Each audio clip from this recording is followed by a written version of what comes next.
What's up, agency owners? Jason Swenk with another episode of the Smart Agency Masterclass, a podcast dedicated to you, the digital agency owner that wants to scale their agency faster.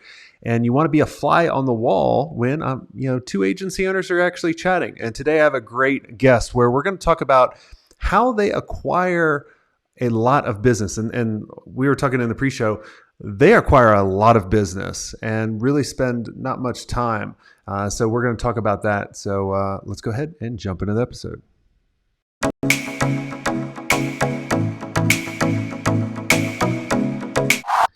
Hey, Chase, welcome to the show. Hey, how are you? Yeah. So tell us who you are and what your agency does. Yeah, absolutely. So I'm a partner at an e-commerce marketing agency. Today we have a couple service offerings, but we didn't start that way. And we're a team of north of 100 people working across about 6 countries, everywhere from the US to Canada to Mexico to the Philippines, as well as India. And we specifically service the e-commerce niche, working with brands that do between 7 to 9 figures online. So that's kind of the high level of what I'm up to. Very cool. And so how did you get started? What made you go down the agency route? Yeah, I think it's probably similar to most people where it kind of was something that I don't want to say fell into my lap, but it kind of did. So I was working out of college at a job and I was making like I think 80 or $85,000 out of college. I really wanted to get to that 6-figure mark out of school. For whatever reason, that was my goal. So I was like, how can I do this without spending that much time? So I tried to pick up clients on the side that would just pay me, a couple $1,000s a month. And I realized, I was just a college student. I couldn't do this. I didn't have any case studies. I thought I probably was way smarter than I actually was. And one kind of interesting thing happened is me and 2 buddies, we ended up buying this dating site called Bernie Singles for people that wanted to support the candidate Bernie Sanders. And this site ended up going viral. And that almost ended up being like the best case study we could have had that allowed us to attract other clients. So pretty quickly, we scaled this agency to about $30,000 a month. And then we had full-time jobs. We were offering like 8 services. We just couldn't scale. So we kind of disbanded that agency. We kind of went back to our full-time jobs. And then a few years later, I tried another agency, kind of forgot all the learnings because it'd been a few years, tried offering so many services. But at that point, we got to about 80,000 a month. And then we kind of went our separate ways because 2 of the partners that I had falling outs. And then long-winded, I wanted to start an agency that was very intentional and very specific on one thing. And email's really been at the core of everything I've done, since I was in like high school and college. So we specifically started an email marketing agency for e-commerce brands back in 2018. And then we merged with a company in 2020 that did paid social. We were servicing a lot of the similar and same clients. So now we have retention and acquisition, but we did it through a merger. And where I think most people get it wrong is they try to offer, like we did in the first few agencies, every single service out the gate. And it's just really impossible to staff and predict demand for each offering, that you're kind of weak and strong and kind of thin on different types of offerings. So that's kind of how I got into it and kind of where we're at today. Let's talk a little bit about the merger because I feel that some people do that wrong as well. I always laugh. It's most partnerships, you either know the bad partner or you're the bad partner, right? That's kind of how I've looked at it in the past. Even though, like we have the Republics is doing amazing and we have lots of partners. There's always like those kind of weird things that go on. So why did you guys do the merger? Like, did you guys date before? You just said like, let's jump in bed together, or, how did that go? Yeah, so interestingly, the partner that we merged with, he was actually the one that got me into e-commerce about 5 years ago. And we've been close personal friends for north of 15 years.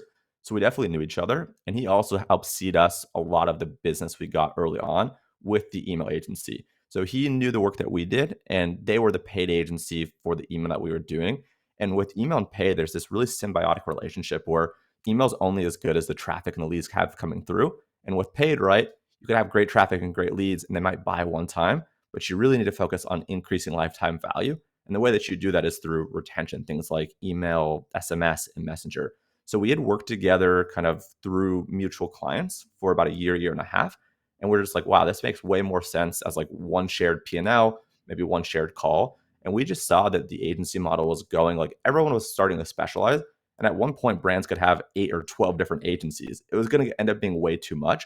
So how do we bring together really two core agencies with two really core offerings under one roof, under one P&L, and keep servicing the same clients in a way that's a little bit more symbiotic than doing it as two separate entities? Yeah, I'm glad you mentioned that. You guys were friends. He seeded a lot of, like, he knew how you guys worked. There was a relationship there rather than there's a lot of people out there that say, hey, we're a bigger agency. We want to grow our, EBITDA, and we want to get to a certain point so we can actually sell. You just come along and, and we'll just merge. And like, there's no dating. Like, it's literally like, yeah, from a couple conversations, it sounds right. I'm tired of this agency. It's like, those never work. Yeah, 100%. And I will share a few things that we actually, I think, did wrong or were too slow on. I think for one is we both had separate names. So we were called Boundless Labs and they were called Structured Social. And even still to this day, one of the things we're trying to correct is like people still know us as those two things. So I'll hop on sales calls and they'll be like, hey, so I was on Boundless Labs because that site is still alive. And then I'm starting to talk about, hey, contracts and everything's under this thing called Structured Agency, which is like this third kind of new entity that we formed, kind of combining the two. And that's been really confusing for people. It's like they still know us as these separate entities, not this newly formed name that's kind of an offshoot of the other agency. I think that was one. Two is we're servicing a lot of mutual clients, but a lot of the mutual clients were clients that we started working on before we merged that we kind of sold. It's been really hard for us to sell people now that we're together. It's been harder than we thought because typically for email, that's like the easy one to get into. It's a lot more simpler. It's a lot more like 1+1=2. With paid, there's so many moving pieces and parts. There's like ad spend. There's all like the iOS 14, 14.5 chaos. There's like creative. There's just a lot more moving pieces and parts that typically someone is coming to us because they have paid in place or they're trying to ramp up paid and they need email. And then we don't want to step on our referral partners' toes that are also offering the paid service that brought us in. So it's been harder than we thought to cross sell services, or we just haven't been great at it. That was two. So the confusion in like the name and kind of the branding has been one. Two was like the cross selling of services hasn't been as great as we thought.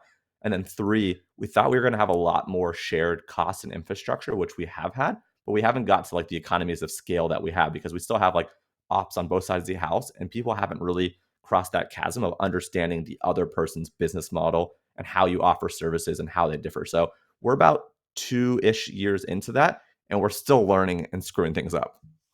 Well, yeah, I mean, there's always going to be screw ups. And, one of the things that worked for us, and I'm glad we did, that a lot of people disagreed with when we first started doing it, is we've bought 10 agencies in the past 2.5 years.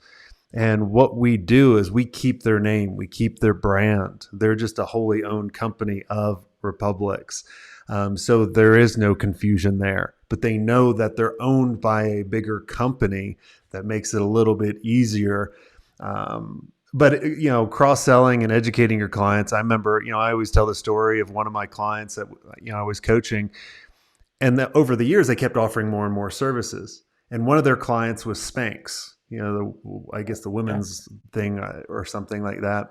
Yeah. Oprah liked it. Big company. And they started educating them on the other service that they do. And they were like, oh my God, for the past 2 or 3 years, we've been paying other agency millions of dollars for the things that you have done. You guys just didn't educate us on what you did. So let that be a lesson to everybody listening in. So let's kind of get into why people are here. How are you guys acquiring a ton of new business? What's working for you guys? Yeah, so up until this day, we've primarily leveraged non-paid channels. So early in the career, right? So 2018, 2019, when we were really scaling, a lot of it was cold email back then. We haven't sent cold emails in the past 2 or 3 years because everything has kind of evolved to like content marketing, referral partners, whether that be other agencies or clients. But yeah, in the early days, it was cold email. And we typically did cold email around like current events. So for example, in our space, we were doing email. Shopify and MailChimp had a really great partnership for a long time. And for whatever reason, they had some kind of split and breakup, which was like a big, news, and all the outlets like TechCrunch and the others did an article on it. So we found the technographics of people on both Shopify as well as MailChimp. And we basically sent them like an educational email saying like, hey, Jason, wanted to let you know about this huge breakup between MailChimp and Shopify. It is going to have some effect on how data is passed through to your ESP. Wanted to let you know we're over here at Klaviyo. We work with them. We're some of their top partners. We're willing to migrate you for free, if you give us a chance to work on your account. So by leveraging like the technographics of knowing what platforms they're using, paired with this current event and just focusing on education and wanting to help them, we end up getting like 12.5 or 24 clients from that alone. And that, I think we still probably have, that was 3-ish years ago, probably still have 3 or 4 of those clients with us today. So the early days, it was a lot of cold email and kind of outbound in that regard. And then the past, I'd say like 2 years has really been focused on like the personal brands of the founding team, going on podcasts like this, speaking at events, putting out content on social, things like Twitter, LinkedIn, YouTube, etc. Every week for the past 2.5 years, I've published a free newsletter, right? So we're really focused on a lot of education and giving, which always comes back our way. And now we've gotten to the part where we've built our audiences. Now we're the ones not just speaking at events, we're actually hosting events. So all the goodwill that comes of the events, all the registrations, all the people driving the leads, we get access to that data and we own that data and we're able to market to it. So that's kind of like the high level of how we've evolved.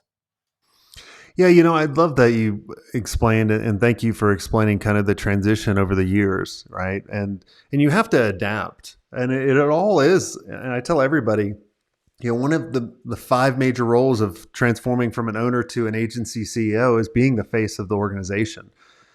And if you're the face of the organization, you better be speaking at events. You better be creating content and positioning it toward a specific audience. I think a lot of people struggle with, they're just trying to say whatever to everybody, and it's not resonating with anybody other than maybe their direct family. I remember when I first started doing content marketing and putting out content, like the only person that was commenting was my mother. I was like, stop. I was like, at least change your name so people. That's awesome.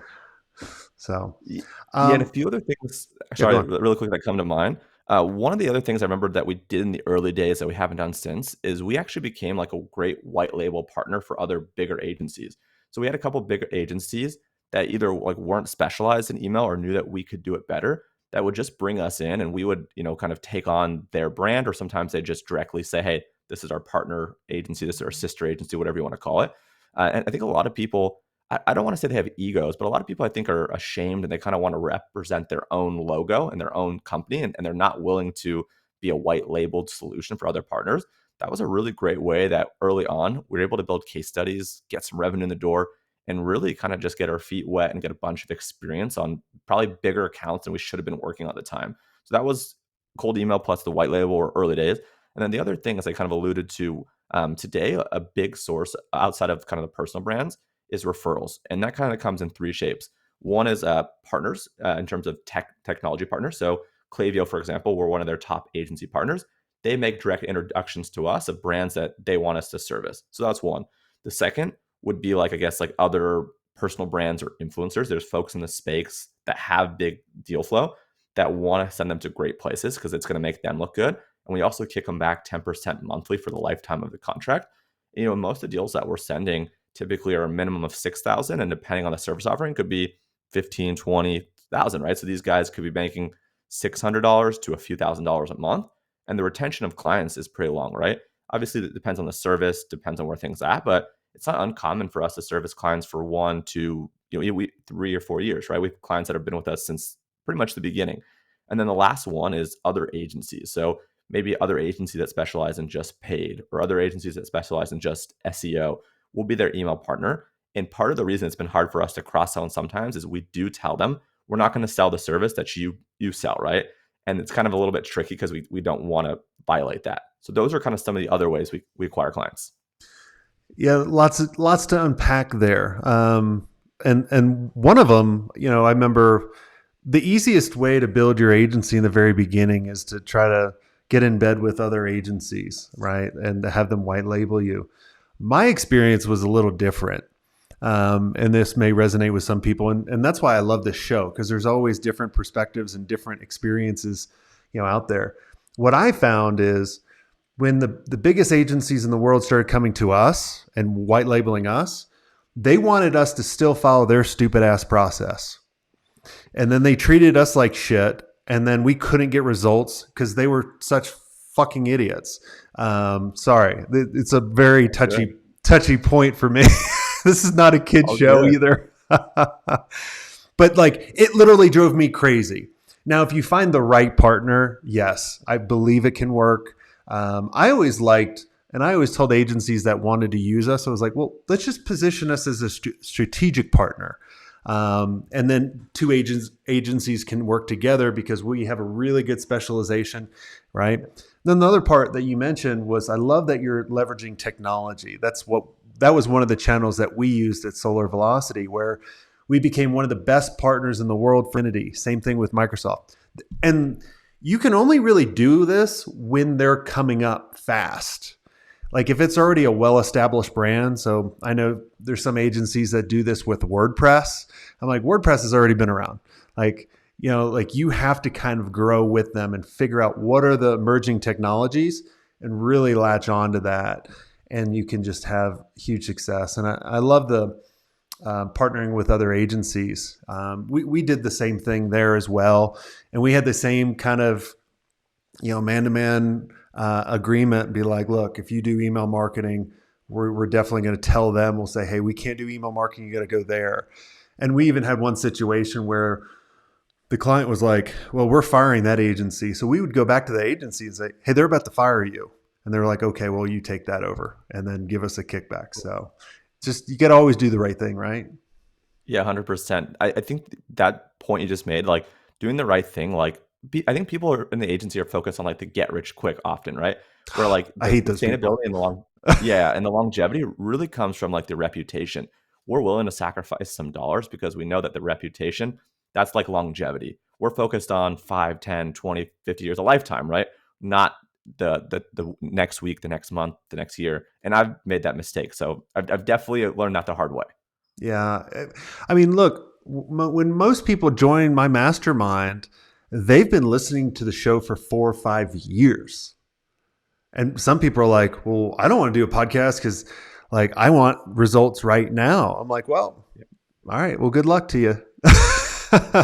Yeah. And you can tell those types of people that are not patient, that are not doing the thing that's the best. Like our whole main goal is to be a resource I wish I had when I was running the first agency. That's how we make every decision. Whether it's going to cost me a little bit money, okay, that's fine. Got to do the right thing. Versus, some people are a little bit different. Yeah, 100%. And with that, like when I talk about content, like content marketing takes a long time to work, but once it works, it snowballs. So I always tell my team the work that we did 6 months ago is why we're winning today. And the work that we're doing today is why we're going to win in 6 months. So you really do have to be patient with your outreach channels, with your servicing, with really nailing your SOPs, with the documentation.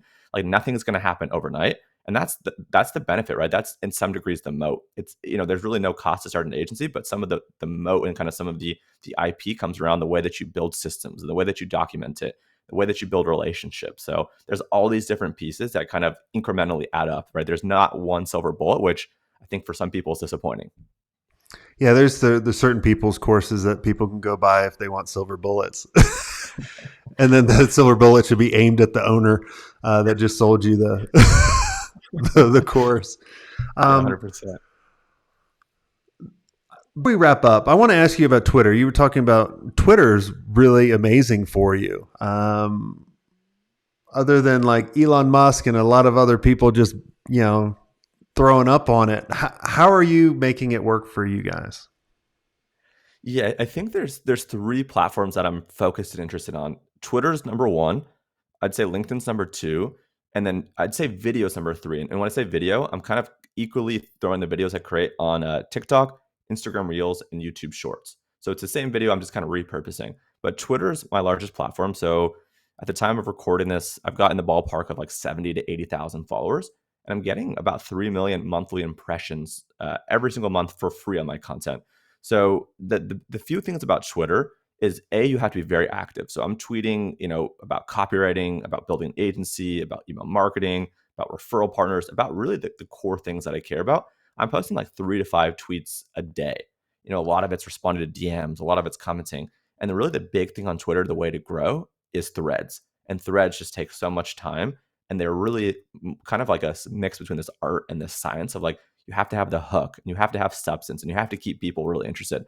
But the way to grow on Twitter is multiple tweets per day. You ideally you're doing like a thread a week, which is a lot of work, and then distribution. You have to get the right people to comment, like, and retweet your stuff. That's really the key. So if you have friends in the space that have similar followings or larger followings, getting them to engage with your stuff, that is really what opens the floodgates. And then from there, as you build a base, I think I'm doing something really interesting that I haven't really heard anyone do or talk about is I run ads targeting my own followers with content I want them to see. And it's just organic content. So for example, I'll post a thread. It gets like, let's say 500 likes and 100 retweets. I'll spend $100 on that thread, making sure that every single person that follows me sees it for the next week. Because as they engage and as they like it and as they comment it, that 500 organic and that 100 retweets that organic, that could then be 750 or 1,000. So I use ads to retarget my own content to people and just run it all day long because I know that they're going to engage. And then from there, one other interesting thing that I'm doing is I'm almost building out theme pages. So I built out my first theme page back in, I think it was like April. So it's been, a couple months. And basically what that is it's called email of the day, where every single day I share a screenshot of an email that I like, and I break down what time it was sent, what kind of email it is, what the subject line was, what the preview text was, who the brand is, what email platform they're doing. And I've grown that to 5,000 followers, in a couple months by retweeting it from my own account, by running ads on that account to my own followers. And then literally like 2 days ago, I made a copywriting account and it has like 400 or 500 followers in like 48 hours because now I have this network. So I'm trying to build out this network now of very specific pages. So my personal account really is around email, agency, and copywriting. In the very beginning, it was only about email. And then as I grew my audience, it kind of expanded. I'm probably going to build out a Twitter for SMS and just really the things that we offer as an agency. I'm going to build out because each of these channels by itself could be a standalone and they're not from a person and they could retweet each other. So that's kind of long-winded, like how I think about Twitter. Very active on tweets, lots of threads, and really making sure that the right people are sharing it. Awesome. I love that strategy. And what are you doing on the shorts? Are you taking some of your macro content over video and then slicing those up?